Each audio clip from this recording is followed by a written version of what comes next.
Alright, next I would like to introduce the precision stage for evidence collection. The current equipment is mostly for Z-axis movement, that is vertical movement, either suspending from above or lifting from below. In such cases, when it comes to nano-level control,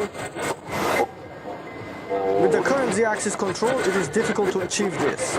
So, what I would like to introduce this time is a system unit that raises and lowers from the base. As you can see, it uses a tapered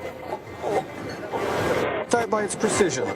We aimed for a level of precision comparable to that of a pizza scale. But the main feature is that, thanks to the control of this taper, the repeatability is within a few micrometers, plus or minus. Furthermore, the parallelism and characteristic accuracy are both within 10 micrometers, which is extremely high. This allows for very precise control of flatness and straightness. Additionally, these are most commonly used in industrial and commercial applications such as engineering inspection, so there is a hollow section in the center. This is a hollow gauge. Here we have an 80 square hollow gauge. A major feature is that computers and similar devices can be installed inside. That concludes my explanation.